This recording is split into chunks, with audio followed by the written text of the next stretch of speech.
الشيطان الرجيم بسم الله الرحمن الرحيم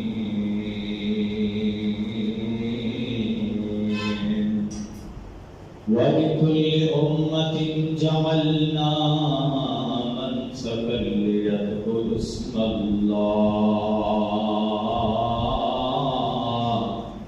في أيام معلومات على ما رزقهم من بهيمة الأنعام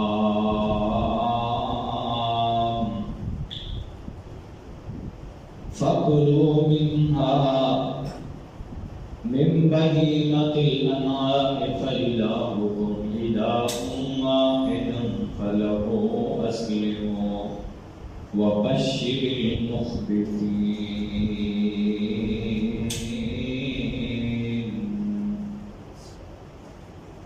صدق اللہ العظیم. تمام قسم کی حمد و ثنا کبریائی عظمت اللہ جل شانہ کی ذات اقدس کے لیے ہے اور بے شمار بلا تعداد درود و سلام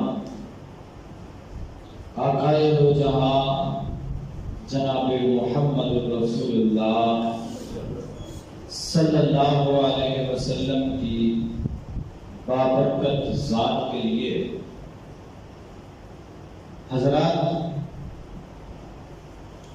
آج کے خطبہ جمعہ مبارک میں انشاءاللہ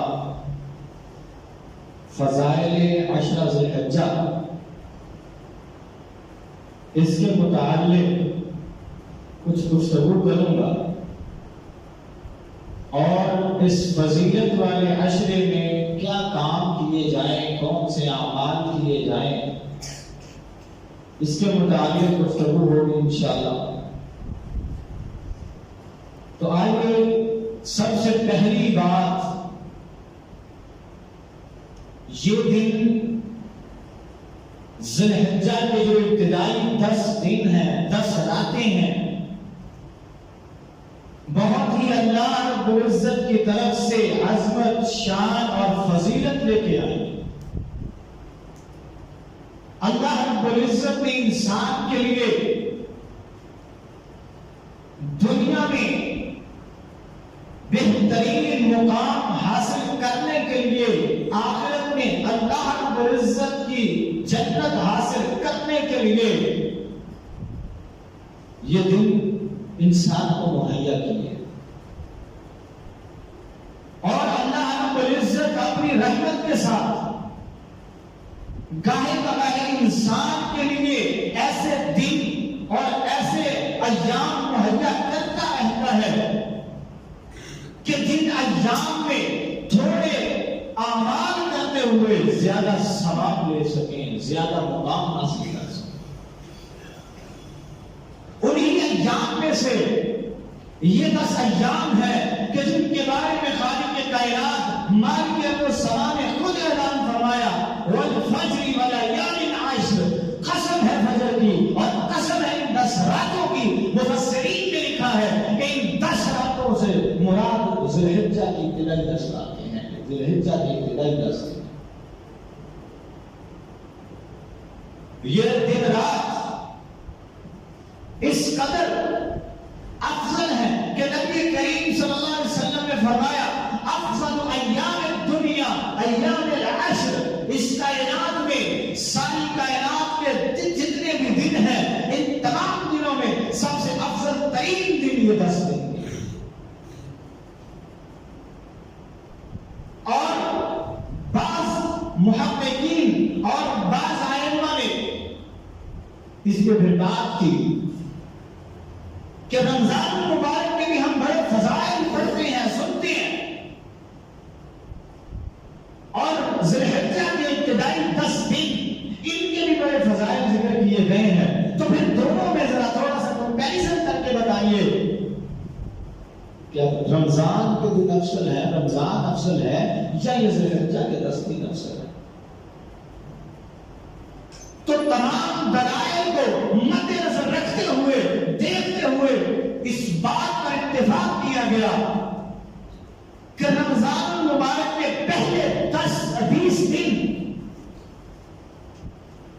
سے یہ عشرہ ذی الحجہ جو ہے یہ زیادہ فضیلت والا ہے،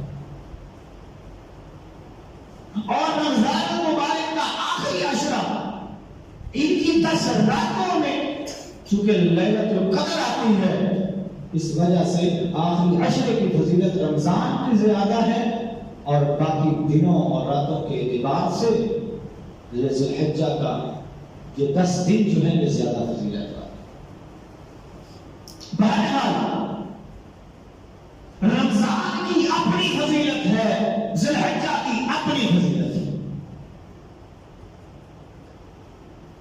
اور یہاں پہ ان دونوں میں کمپیریزن کرنا مقصد نہیں ہے، مقصد یہ ہے کہ ان دنوں کو بھی اللہ رب العزت نے ویسے ہی فضیلت بخشی ہے جیسے رمضان کو اللہ رب العزت نے فضیلت بخشی ہے۔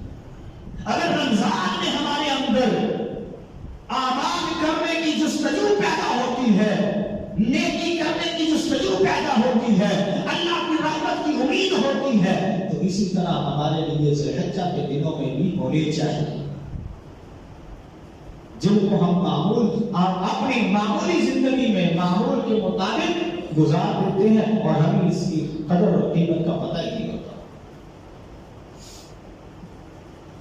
اور یہ اعمال اس ان دنوں میں کیے گئے اعمال کے بارے میں نبی کریم صلی اللہ علیہ وسلم نے فرمایا کہ جتنے بھی ایام دنیا کے کسی ایک دن میں کیا گیا عمل، اگر ان 10 دنوں میں جو عمل کیا گیا ہے، یہ 10 دنوں میں جو عمل کیا گیا ہے، یہ ان تمام دنوں کے معاملات میں اور ان کے اعمال سے افضل ہے۔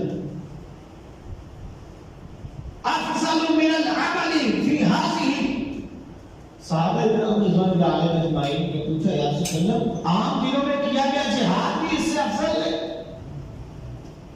نبی کریم صلی اللہ علیہ وسلم نے فرمایا عام دنوں میں کیا گیا جہاد اور اس ذی الحجہ کے 10 دنوں میں کیے گئے اعمال، عام اعمال، جہاد عام دنوں سے افضل ہے۔ عام دنوں کے جہاد سے یہ عام اعمال افضل ہے۔ کس قدر فضیلت ہے ان راستے میں۔ اور پھر نبی کریم صلی اللہ علیہ وسلم نے ان 10 دنوں کی فضیلت کو اس طرح بیان کرتے ہوئے فرمایا کہ اس کائنات میں جس قدر بھی، جس دن پر بھی سورج طلوع ہوتا ہے، یہ ذی الحجہ کے 10 دنوں میں جو سورج طلوع ہو رہا ہے، یہ دن تمام دنوں سے افضل ہے۔ اللہ نے قسم بھی اٹھائی ہے، نبی کریم صلی اللہ علیہ وسلم نے اس کی فضیلت کو بھی ذکر کیا ہے، پھر ہم ان میں اعمال کیوں نہیں کرتے؟ تو آئیے ان دنوں میں جب اللہ رب العزت نے اس قدر فضیلت بخشی ہے ان دنوں کو، اعمال کون سے کیے گئے؟ ان دنوں میں جو اعمال کیے جائیں ان اعمال کے متعلق گفتگو کرنا چاہتا ہوں۔ سب سے پہلے اللہ رب العزت کا ذکر کیا جائے۔ اللہ رب العزت فرماتے ہیں وَلِكُلِّ أُمَّةٍ جَعَلْنَا مَنسَكًا لِيَذْكُرُوا اسْمَ اللَّهِ، اللہ رب العزت نے حکم دیا ہے، اللہ رب العزت فرماتے ہیں وَلِكُلِّ أُمَّةٍ جَعَلْنَا مَنسَكًا، ہر امت کے لیے، کائنات میں ہر جماعت کے لیے اللہ رب العزت نے عبادت کے طریقے رکھے ہیں، اور ان عبادت کے طریقوں میں لِيَذْكُرُوا اسْمَ اللَّهِ فِي أَيَّامٍ مَّعْلُومَاتٍ، ان دنوں میں اللہ رب العزت نے فرما دیا لِيَذْكُرُوا اسْمَ اللَّهِ، اللہ کے نام کا ذکر کیجئے۔ اللہ رب العزت کا ذکر کرنا ہے، اللہ رب العزت کا ذکر کیسے کرنا ہے؟ اللہ رب العزت کا ذکر کرنے کے لیے نبی کریم صلی اللہ علیہ وسلم نے ارشاد فرما دیا اپنے اصحاب کو کہ جب ذی الحجہ کا چاند طلوع ہو جائے، چاند نظر آ جائے تو اللہ رب العزت کا ذکر کیسے کرنا ہے؟ اللہ رب العزت کے نام کی تکبیرات بلند کرنی ہے، اللہ اکبر، اللہ اکبر، اللہ اکبر وللہ الحمد،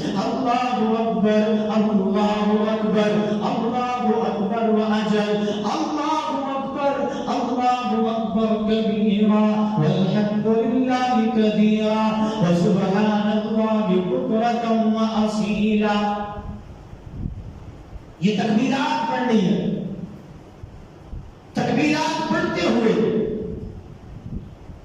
ان دنوں میں اللہ رب العزت کا ذکر کرنا ہے.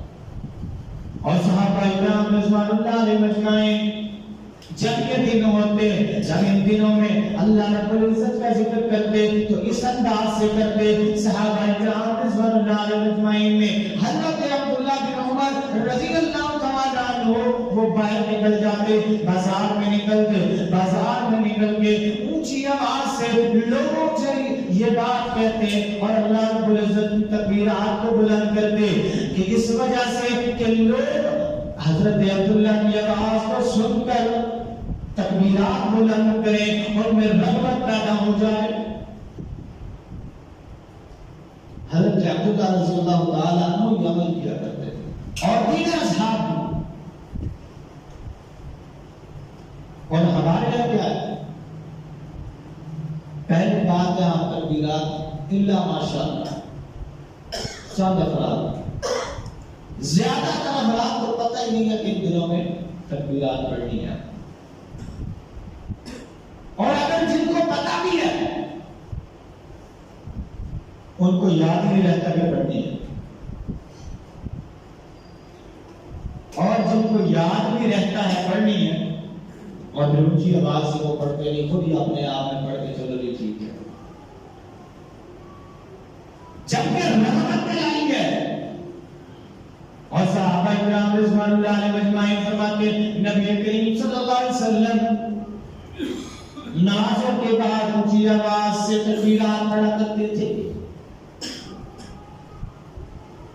ہمارے لیے بھی یہ کام ضروری ہے کہ ہم بھی نمازوں کے بعد بھی معمول بنائیں اور اپنے آپ چلنے پھرنے اٹھنے بیٹھنے میں معمول بنائیں. تو یہ ہے پہلا کام، تکبیرات بلند کرنا، تکبیرات پڑھنا. تکبیرات پڑھنے کے بعد دوسرا کام جو اس عشرے میں کیا جائے، دوسرے کام کے بارے میں فرمایا کہ اس عشرے میں جتنا ہو سکے نفلی روزے رکھیں، کیونکہ یہ افضل دن ہے. نفلی روزے رکھیں ان دنوں میں. نفلی روزہ کیونکہ عام دنوں میں نفلی روزہ جو رکھا جائے، نبی کریم صلی اللہ علیہ وسلم نے فرمایا ایک نفلی روزہ رکھنے کی فضیلت یہ ہے کہ یہ شخص جب ایک روزہ رکھتا ہے تو اللہ رب العزت اس کے چہرے کو جہنم کی آگ سے اتنا دور کر دیتے ہیں کہ ایک روزے کی وجہ سے الا باعد روحه بذلك اليوم وجنه عن النار 70 خريفا. اللہ رب العزت 70 سال جہنم سے دور کر دیتے ہیں. جب ایک انسان ذی الحجہ کے دنوں میں نفلی روزہ رکھے گا، اللہ رب العزت اس کی فضیلت کی وجہ سے اور زیادہ انسان کو جہنم سے دور کر دے گا. اور ایک اور بات ان دنوں میں اللہ رب العزت نے نبی کریم صلی اللہ علیہ وسلم نے فرما دیا کہ جب 9 ذی الحج آئے، چلے باقی دنوں میں روزہ رکھیں نہ رکھیں، لیکن 9 ذی الحج کا روزہ نبی کریم صلی اللہ علیہ وسلم نے فرمایا احتسب، میں امید کرتا ہوں اللہ رب العزت سے، مجھے یقین ہے کہ میرا مالک جب کوئی شخص 9 ذی الحج کا روزہ رکھتا ہے، یوم عرفہ کا روزہ رکھتا ہے، تو اس کے لیے اللہ رب العزت 2 سال کے گناہ معاف کر دیتے ہیں. 2 سال کے گناہ، 1 سال گزرا ہوا ایک اور آنے والا. پوچھنے والے نے پوچھا، محدثین نے لکھا کہ جو گزرا ہوا سال ہے اس میں تو ہم نے گناہ کر لیے ہیں، وہ تو معاف ہو گئے. جو آئندہ سال ہے اس کے گناہ کیسے معاف؟ وہ تو ابھی ہم نے کیے ہی نہیں، وہ کیسے گناہ معاف ہو گئے؟ تو اس کے متعلق محدثین نے لکھا ہے کہ اس کا مطلب یہ ہے کہ اللہ رب العزت آئندہ سال میں جو اس میں گناہ کرنے تھے اللہ رب العزت نے اس سے گناہ کی توفیق ہی نہیں دی، گناہ کرنے کی طاقت ہی نہیں دی، اس کو روک لیا کہ وہ گناہ سے بچ جائے۔ یہ ہے گناہ معاف کرنا۔ اگر وہ گناہ کرتا، روزہ نہ رکھتا تو یہ جہنم میں جاتا۔ اس نے روزہ رکھا ہے، جو آئندہ سال میں اس کے گناہ کرنے تھے، اللہ رب العزت نے گناہوں سے اس کو ویسے ہی بچا لیا۔ اور ایک اور بات یہاں پہ میں بتانا چاہتا ہوں، ہمارے جو علمی لوگ اور تھوڑے سے نظریاتی لوگ، ان میں تھوڑا سا اختلاف پیدا ہو گیا نئی دور کے مطابق، جدید دور کے مطابق۔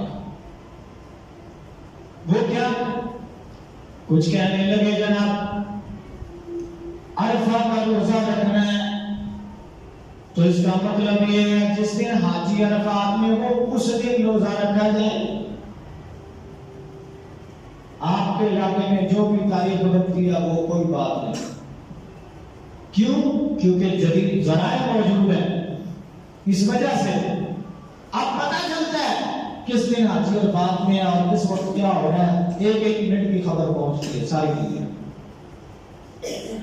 تو جدید ذرائع کو استعمال کرتے ہوئے اس دن کا روزہ رکھا جائے جس دن عرفات میں حاجی موجود ہو۔ اور دوسرے لوگ، ان کا کہنا یہ کہ نہیں، 9 ذی الحجہ کا روزہ رکھا جائے، حاجی عرفات میں ہو یا نہ ہو، سعودی عرب میں وہ کوئی اور تاریخ کیوں نہ ہو، آپ کے علاقے میں جب 9 ذی الحجہ ہوگا تب آپ نے روزہ رکھنا۔ یہ دو قول بنے، اس میں اختلاف کرتے ہوئے اب ان دونوں باتوں میں صحیح بات ہے، ان دونوں باتوں میں صحیح بات یہ ہے کہ جس وقت پاکستان میں یا آپ کا جو بھی علاقہ ہے اس علاقے میں 9 ذی الحجہ ہوگا اس دن روزہ رکھا جائے گا، نہ کہ اس اعتبار سے کہ حاجی کس دن عرفات میں جمع ہوئے ہیں، کیونکہ اس کا تعلق تاریخ کے ساتھ ہے، دین کے ساتھ نہیں ہے۔ اس کا تعلق تاریخ کے ساتھ ہے۔ عرفہ کہہ کر مراد یہ لیا گیا ہے کہ جس 9 ذی الحجہ، کیونکہ عرفات میں جمع ہونا یہ 9 ذی الحجہ کو ہے، اس وجہ سے 9 ذی الحجہ جب بھی ہو، جس وقت آپ کے علاقے میں ہو، اس وقت روزہ رکھنا چاہیے۔ اور اگر آپ دوسرے قول کو ترجیح دیں تو کئی اعتبار سے وہ بہت لوز ہے، کمزور ہے وہ موقف۔ مثلا اگر آپ یہ کہتے ہیں کہ اس دن روزہ رکھا جائے جس دن سعودی عرب میں عرفات میں لوگ حاجی موجود ہو، تو اسلام کے تمام تر امور، عیدین، روزہ اور دیگر جتنے بھی امور ہیں، وہ اسلام میں ہر ایک کو الگ سے اس کے احکامات جاری کیے ہیں، نہ کہ کسی ایک قوم کو الگ فرما دیا کہ اس کے متعلق دیکھ لیں، جب یہ ہو یہاں پہ جو ہو وہاں قبول کر لیں، الگ الگ فرما دیا، ہر ایک قوم کے لیے، قبیلے کے لیے، خاندان کے لیے اس کے مطلب کے لحاظ سے ان کے احکامات ہیں۔ اور ہمارا مطلب، اور اگر ہم یہ دیکھتے ہیں سعودی عرب اور ہمارا پاکستان کا ٹائم کا کتنا ڈفرنس ہے، اور عرفہ جس وقت وہ عرفہ میں موجود ہیں اس وقت کی سحری، افطاری اور باقی معاملات، اگر سحری افطاری ہم اپنے اعتبار سے کر رہے ہیں تو پھر اس کا کیا مقصد ہوا؟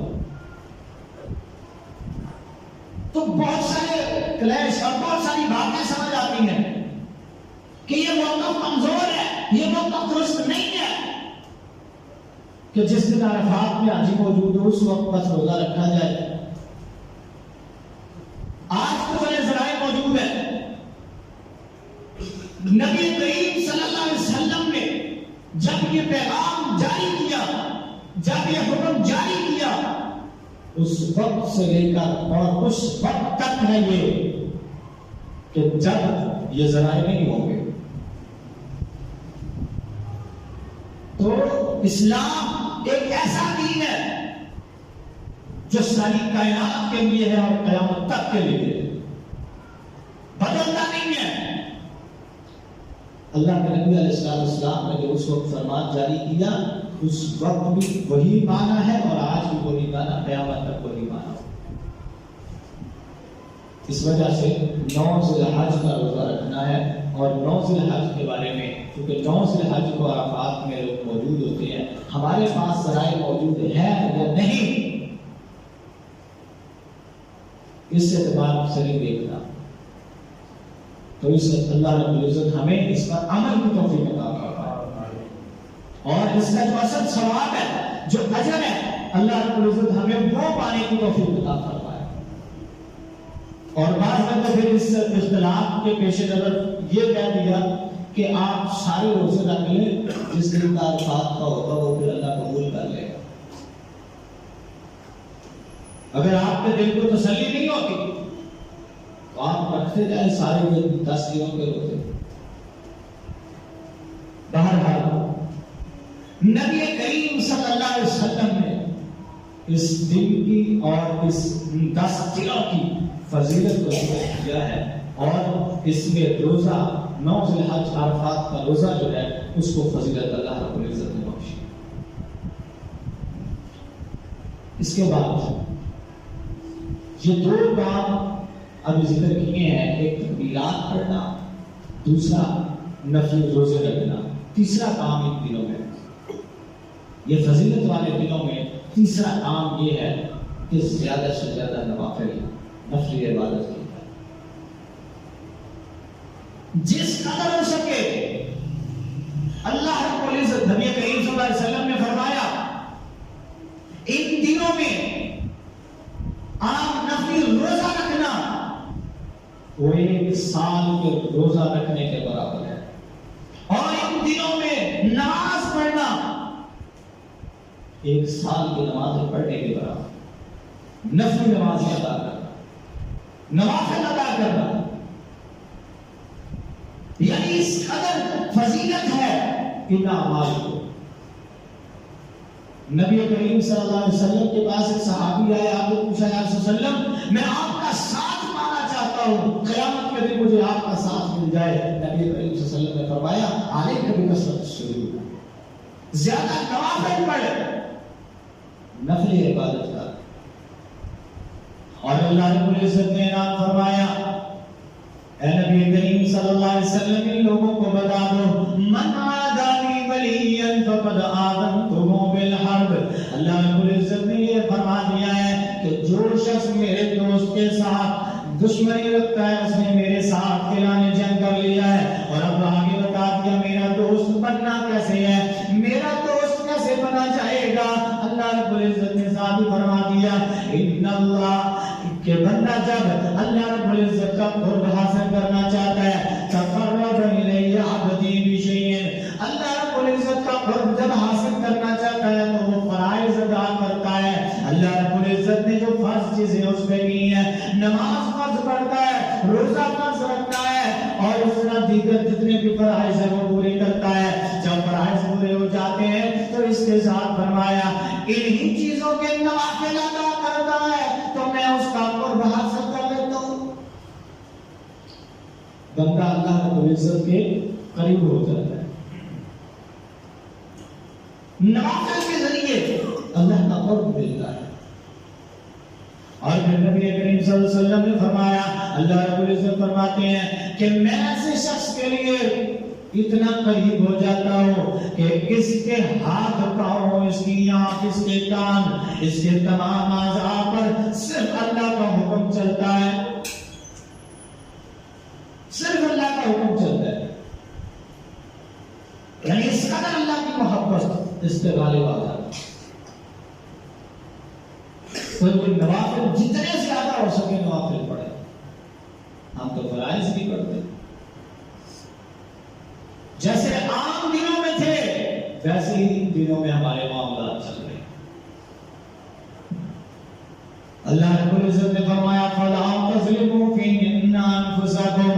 یہ حرمت والا مہینہ ہے اور حرمت والے مہینے کے یہ 10 دن بہت ہی عزت اور فضیلت والے. فرمایا فَلَا تَظْلِمُوا فِيهِنَّ أَنفُسَكُمْ. ان حرمت والے مہینوں میں تم نے اپنے جان پر ظلم نہیں کرنا. افراد کے لیے جو شخص نمازیں نہیں پڑھتا, جو شخص عبادات نہیں کرتا, جو اللہ رب العزت کی دشمنی پہ اتر آیا ہے, جو اللہ رب العزت کو ناراض کر بیٹھا ہے, اس نے اپنے ساتھ ظلم نہیں کیا تو اور کیا کیا ہے؟ اس نے ظلم کیا اپنے آپ پہ. جبکہ اللہ رب العزت فرما رہے ہیں فَلَا تَظْلِمُوا فِيهِنَّ أَنفُسَكُمْ. ان دنوں میں تم نے اپنے اوپر ظلم نہیں کرنا. اور ظلم سے مراد گناہ ہے, یعنی گناہوں سے بچنا ہے. ان 10 دنوں میں اگر نیکیاں نہیں کر سکتے تو گناہوں سے تو بچ جاؤ, گناہوں سے بچ جاؤ. اور آگے تیسرا کام, چوتھا کام, 3 کام ہو چکے, نفلی نمازیں پڑھنا, اور چوتھا کام یہ ہے ان دنوں میں اللہ رب العزت کے یہاں دعائیں کرنا. جتنی دعا ہو سکے ان دنوں میں اللہ رب العزت کے سامنے دعائیں کرنا, گڑ گڑا کے دعائیں کرنا. اللہ رب العزت نے فرمایا کہ وہ لوگ الذین کہ جو اللہ رب العزت کے بندے ہیں وہ اللہ رب العزت کے سامنے کھڑے ہوتے ہیں, اور اللہ رب العزت کے سامنے کھڑے ہو کے اللہ رب العزت سے دعائیں مانگتے ہیں. یدعون ربهم خوفا وطمعا. وہ اپنے رب سے بڑی امید لے کر, بڑی تمنا لے کر اللہ رب العزت سے دعائیں کرتے ہیں. کیونکہ الدعاء مخ العبادت, دعا عبادت کا مقصد ہے. دعا سے اللہ رب العزت بری تقدیر بدل دیتے ہیں. دعا کی جائے, دل لگا کے کی جائے, اور اللہ رب العزت سے یقین سے کی جائے, اللہ رب العزت ضرور قبول کرتے ہیں. اور قبولیت کے 3 انداز ہیں. پہلا انداز یہ ہے جو مانگا ہوا عطا کر دیا. دوسرا انداز یہ ہے کہ جو مانگا وہ نہیں دیا, اس دعا کی وجہ سے آنے والی مصیبت ڈال دی. تیسرا قبولیت کا انداز یہ ہے نہ جو مانگا وہ دیا, نہ ہی مصیبت ٹلی, بلکہ قیامت کے لیے ذخیرہ کر دیا. جب یہ دنیا سے رخصت ہو کر آخرت میں جائے گا, اللہ رب العزت سے ملاقات ہوگی, اللہ رب العزت کے سامنے جب ملاقات ہوگی اور بات کرے گا, اللہ رب العزت اس کو اتنا بڑا اجر دکھائیں گے, ثواب دکھائیں گے. یہ کہے گا اللہ یہ کس چیز کا ہے؟ فرمایا جو تم دعائیں کرتے رہے اور دنیا میں تم یہ سمجھتے تھے کہ تمہیں یہ تھا کہ قبول نہیں ہوئی, یہ ساری قبولیت کی شرط پر پہنچی ہے, اور آج اس کا تمہیں صلہ مل رہا ہے. اس وقت بندہ چاہے گا کہ کاش دنیا میں میری ایک دعا بھی قبول نہ ہوئی ہوتی, ایک چیز بھی میری پوری نہ ہوئی ہوتی, ساری کی ساری دعائیں اللہ رب العزت ذخیرہ کر کے مجھے یہاں دے دیتا. کبھی یہ نہ سوچیں کہ میری دعا نہیں قبول ہوئی. ہم شکوے کرتے ہیں جا کے لوگوں کے سامنے بیٹھ کے, یار بڑیاں دعا مانگی تھیں, بڑیاں دعا مانگی تھیں, پتہ نہیں اللہ سنتا ہی نہیں. یقین رکھیں وہ سنتا ہے, وہ مانگتا ہے, وہ قبول کرتا ہے. اگر یقین نہ ہو تو پھر نہیں ہوتا. تو اللہ رب العزت کے سامنے انسان جتنا ہو سکے دعائیں کرے گے, اور اللہ رب العزت کی تسبیحات کا سبحان اللہ, الحمدللہ, اللہ اکبر ذکر کرے. اور جیسا شروع میں بتایا تکبیرات پڑھے، تکبیرات کے علاوہ ذکر سبحان اللہ، الحمدللہ، اللہ اکبر، لا حول ولا قوت الا باللہ، استغفر اللہ، جتنی تسبیحات ہو سکے اس کی کرے۔ اور اب آئیے صدقہ خیرات کرنا ان دنوں میں، کیونکہ صدقہ خیرات بھی ایک نیک عمل ہے۔ انسان جب فوت ہوتا ہے، اس کائنات سے رخصت ہو جاتا ہے، تو اس کے لیے وہی چیز فائدہ مند ہوتی ہے جو اس نے اللہ کی راہ میں قربان کر دیا، جو اس نے اللہ کی راہ میں دے دیا ہو۔ اگر اس نے دنیا میں کچھ اللہ کی راہ میں دیا ہی نہیں ہے تو اس کے لیے کچھ تو دیا نہیں ہے۔ تو صدقہ و خیرات کیجیے، جتنا صدقہ و خیرات کریں گے اللہ رب العزت جس قدر آپ کی نیت ہوگی اسی قدر اللہ رب العزت آپ کو اجر و ثواب عطا فرمائے۔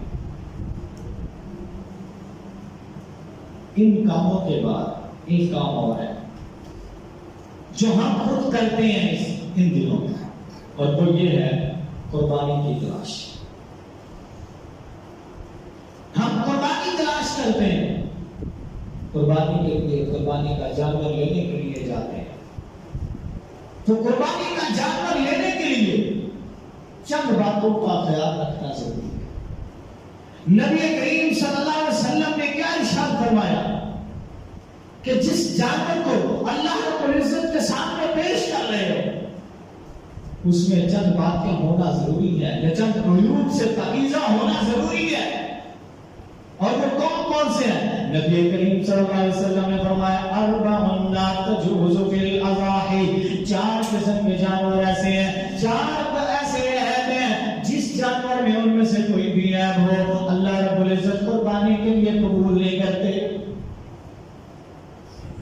وہ کون کون سے چار ہیں؟ پہلا ہے العورہ بین عورہا، ایسا جانور نہ ہو کہ جو کانا ہو، جس کا کانا پن واضح ہو، ایسا جانور نہیں ہونا چاہیے۔ حضرات دوسرا نبی کریم صلی اللہ علیہ وسلم نے فرمایا والمریضۃ بین مرضاها، بیمار جانور بھی نہیں ہونا چاہیے۔ اور تیسرا نبی کریم صلی اللہ علیہ وسلم نے فرمایا ولا رجاء بین ذراها، ایسا لگڑا بھی نہیں جانور ہونا چاہیے کہ جس کا لگڑا پن واضح ہو۔ فرمایا والکثیر التی لا تنفی تنقی، نبی کریم صلی اللہ علیہ وسلم نے فرمایا ایسا جانور بھی نہیں ہونا چاہیے کہ جس کی ہڈیوں میں کوتاہی نہ ہو، طاقت کمزور ہو، اپنا وزن بھی نہیں اٹھا سکتا، کمزور ہو چکا ہے۔ اب ذرا اس حدیث سے غور کرتے ہوئے اپنے آپ کو بھی دیکھیے، جانور میں کوئی عیب ہو اللہ قربانی قبول نہیں کرتے۔ جس بندے نے قربانی دی ہے اللہ کی راہ میں، اگر اس میں عیب ہو تو اللہ قربانی کیسے قبول کرے گا؟ جانور میں عیب اللہ کو پسند نہیں ہے۔ بندہ عیبی ہو، سبحان اللہ، یہ کیسی بات ہے؟ اپنے آپ کو بھی پاکیزہ کرنا ہوگا۔ اور ان چیزوں کو دیکھیں، اگر جانور کانا ہے، اس کی آنکھ درست نہیں ہے، وہ قبول نہیں ہے، انسان تیری آنکھ میں حیا نہیں ہے، کیسے قبول ہوگی؟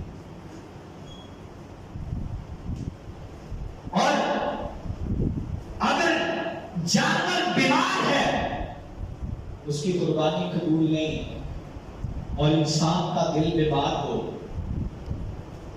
اللہ کے علاوہ غیروں کی محبت میں بیمار ہو اس کا دل، اللہ کیسے قبول کر لے؟ لگڑا جانور اللہ کو قبول نہیں، اور انسان کے پاؤں گناہوں کی طرف چل چل کے لگڑے ہو چکے ہو، اللہ کو کیسے قبول؟ کمزور جانور اللہ کو پسند نہیں قربانی کے لیے، تو جس کا ایمان کمزور ہے ایسے بندے کا اللہ رب العزت ایسے بندے کی قربانی کیسے قبول کرے؟ صرف جانور پہ نظر نہ رکھیں، اپنے آپ پہ بھی نظر رکھیں، اپنی اصلاح بھی ضروری ہے۔ اگر اپنی اصلاح نہ کی تو قربانی کا کوئی فائدہ نہیں. قربانی کا تو اصل فائدہ یہ تھا کہ ہم نے قربانی جو کرنی ہے وہ جانور نہیں بلکہ اپنی خواہشات پہ چھری چلانا. اگر ہم نے اپنی خواہشات پہ چھری نہ چلائی صرف جانور تو وہ تو روز ویسے بھی قربان ہوتے ہیں جنہیں ہم کھا جاتے ہیں. صرف جانور کی قربانی یہ مقصود نہیں ہے. اس قربانی سے مقصد اللہ رب العزت قربت حاصل کرنا ہے اور اللہ رب العزت کی قربت تبھی انسان کو حاصل ہوگی جب ایک انسان اپنے آپ کو پاکیزہ اور صاف ستھرا بنائے, گناہوں سے پاکیزہ کرے گا اللہ رب العزت سے. اور دیکھیں جانور کا کان کٹا ہو ایسا جانور بھی اللہ کو قبول نہیں. سینگ ٹوٹا ہو اللہ کو قبول نہیں. اس پہ بھی اپنے آپ کو غور کریں. جانور کا سینگ ٹوٹا ہوا ہے اللہ کو قبول نہیں ہے تو انسان کے سر کے جو بال ہیں وہ نبی صلی اللہ علیہ وسلم کے طریقے کے مطابق ہی کٹنگ نہیں ہے. اس وضع میں تم ہو نصارا تو تمتع میں حلول, یہ مسلمان ہیں جسے دیکھ کے شرمائیں گے. ہماری وضع کا نبی صلی اللہ علیہ وسلم کے طریقے کے مطابق نہ ہو کیسے ہوتا ہے. لہذا ہمیں اپنی اصلاح کرنی ہے. اللہ رب العزت ہمیں عمل کی